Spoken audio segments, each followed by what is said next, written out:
दीक्षा शिर्के आणि तुमच्या सगळ्यांचं स्वागत करते माझ्या आजच्या नवीन ब्लॉग मध्ये। आज थोडीशी माझी लिंक तुटली, हो माझा सेकंड टेक कारण खूप दिवसांनी पुन्हा व्हिडिओ करतोय। पहिल्या दिवशी जेव्हा पारायण चालू केलं त्या दिवशी मी व्हिडिओ स्टार्ट केलेला आहे, पण रेग्युलर व्हिडिओ काही करूक मिळत नव्हते कारण तसं काही नव्हता, टॉपिक नव्हतो, त्यामुळे करूक नव्हते।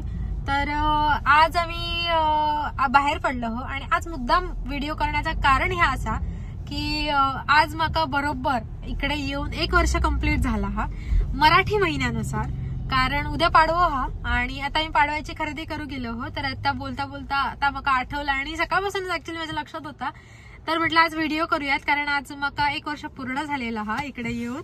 ह्या वेळेतच म्हणजे संध्याकाळच्या वेळेतच मी इलेलं आहे, कारण दुपारी 3 वाजता काहीतरी फ्लाईट लँड झालेली बोस्टनला। फॉल रिव्हर मध्ये इलेलं आहे, अमेरिकेत माझा प्रवेश झालेलो आजच्या दिवशी। सो आज मका 1 वर्ष कंप्लीट झाला हा मराठी महिन्यानुसार, म्हणून मका वाटलं की आज मी हा शेअर करू हवाय। आणि उद्या पाडवा हा मागच्या वर्षी येताना बऱ्याचशा गोष्टी मी इंडियातनं घेऊन दिलेल्या, त्यामुळे तशी काही गरज पडत नव्हती, पण यावेळेस असा की उद्या पाडवा हा परवा पारायणाची सांगता हा, त्यामुळे त्यासाठी काही गोष्टी हव्यात, तर त्या खरेदी करण्यासाठी गेलो हो। तर म्हटलं आज मुद्दा म्हणून शेअर करूयात। आणि बरेच दिवस पटेल पण दाखवक नव्हते, इकडे येत होतो आम्ही मध्ये मध्ये खरेदीसाठी किंवा काही शॉपिंग करण्यासाठी, काही भाजीपालो हवं, काही घेण्यासाठी हवा होतं तसं तसं, पण कधी व्हिडिओ करूक नव्हते कारण मध्ये बरोच गॅप पडलो हा काही रिझन्समुळे, नाही करूक मिळत होता कारण तसं काही स्पेशल नव्हतं दाखवण्यासारख्या। तर मी आज इलय हय, तर आज मी तुमका पटेल सुद्धा दाखवतोय। हे पटेल मध्ये आता काय इला हा बघूया, कारण उद्या पाडवा असं पाडव्याचं स्पेशल काय इला असं तर बघूया। आणि त्याच्यानंतर आम्ही पुन्हा काहीतरी जातलो, ता सुद्धा तुमका दाखवते कारण पाडव्याची थोडीशी तरी शॉपिंग करू हवीच ना। सो तिकडे गेले की नंतर ता सुद्धा तुमका दाखवते, पण सध्या तुमका पटेल दाखवते। आता ऑलमोस्ट मी पोहोचलोय, मी वाटेत व्हिडिओ करूक नव्हतंय कारण वातावरण खूप दमट आहे। खरं आता गरमी चालू होतली ह्या, पण पावसाचं वातावरण कसा असा, पण हरकत नाही, जे गोष्टी घेऊक हवे ते बाहेर पडायच लागतात। त्यामुळे आता आम्ही निघालो आणि आता आम्ही पटेलमध्ये पोहोचल्यावर दाखवतायच। मी आत इलय है, पण पाडव्याचा म्हणून असा काय नाही दिसत, पण रमजान स्पेशल बराच काय काय दिसता हा। फुला बिला दिसतात पाडव्यासाठी, ही फुलं आहेत, कडुलिंबाची पानं आहेत आणि ती जवळजवळ $3 असत। आणि हे $6 गोंडे आहेत, त्याच्यानंतर ही गुलाब आहेत ती सुद्धा $6 आहेत, $6। आणि ही कमळं आहेत, तर एक कमळाचा फूल $4 हा। आणि बाकी ह्या काही सामान, ह्या डेकोरेशनचा तर नेहमी असताच, बट ह्या रमजान स्पेशल इकडे स्वीट्स वगैरे, खजूर आहेत, नका वाटला स्वीट्स आहेत, जसं की खजुराची वेगळी वेगळी व्हरायटी हा भरपूर सारा इलेला हा। आणि ह्या फ्रेश बेक काय काय रोटी वगैरे असता, नान टाईप असा काय काय, सो ता सगळं हा। आणि बाकी तर नॉर्मल हा, पण दाखवीन। आणि ह्या बघा स्पेशल आंबे इलेले आहेत भरपूर सारे, सो आता मी बघीन चांगले मिळाले तर घेईन, म्हणजे परवासाठी किंवा उद्यासाठी काहीतरी करूक मिळत छानसा। आम्रखंड नाहीतर आमरस फारसा आमका आवडणार नाही, त्यामुळे आमरस करण्याचा विषय नाही येऊचो, पण आम्रखंड तर होईतच।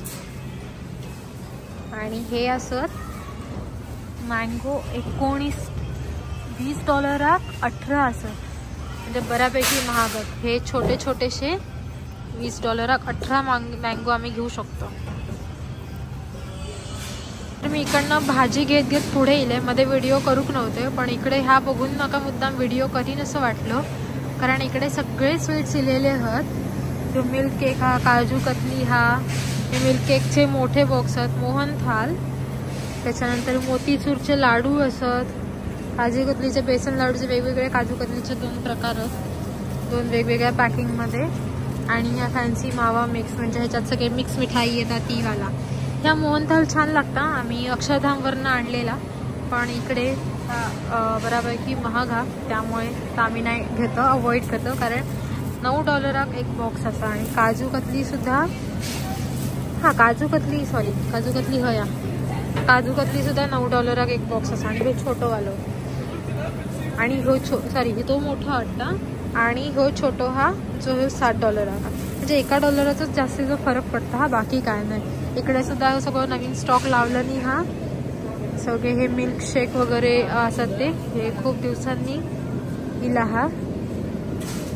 आणि हा बाकी सगळं आपला रोजचाच। इकडे ही स्वीट्स तर कायम असतात, हे सीड्स इकडे हे असतात असे बॉक्सवाले, पण जो पुढे लावले नाही हा तो सगळं फ्रेश माल हा। बाकी इकडे सगळ्या स्वीट्स मिळतात.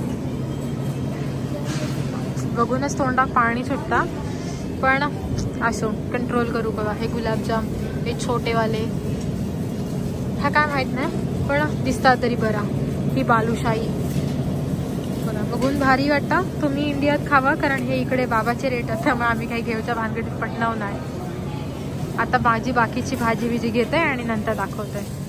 इंडियात जसे नारळ महाग तसेच इकडे सुद्धा हे शेंडीवाले नारळ मिळतात आणि विदाऊट शेंडीवाले सुद्धा मिळतात.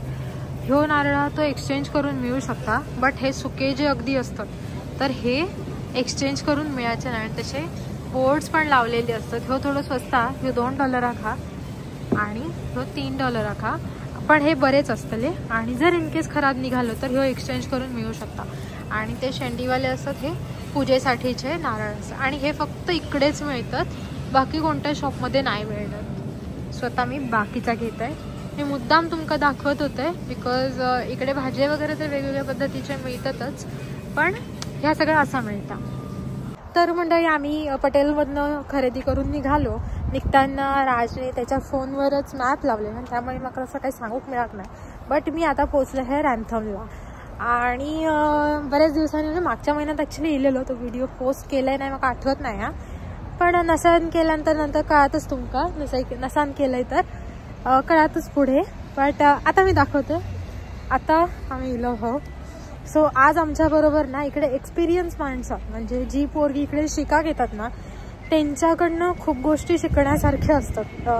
छोटे छोटे गोष्टी जरी असले तरी त्याच्यातनं खूप काही गोष्टी कळतात. आम्ही इकडे गेल्यानंतर डायरेक्ट एखाद्या शॉपमध्ये जातो, आवडलं तर घेतो, असं चाललेलं असतं. पण ह्यांच्यावर नेमका बरेच गोष्टी कळाल्या, जे तुम्ही बड्डेच्या व्लॉगमध्ये बघितलात. जी पोरगी आमच्याबरोबर होती त्यांच्याकडनं आमका काही गोष्टी कळाल्या. सो आज पुन्हा आमका त्यांच्याकडनं इकडे आम्ही काय करू काय, कसं घेऊ काय, कोणत्या शॉपमध्ये काय कसा मिळता, हा सगळा कळताला. आता पुढे पुढे तुमच्याबरोबर सुद्धा त्या सगळ्या शेअर करते, दाखवते. तर आता जाते कारण थंडी खूप आहे, त्यामुळे उंडाळत आहे, टोपरा घालते.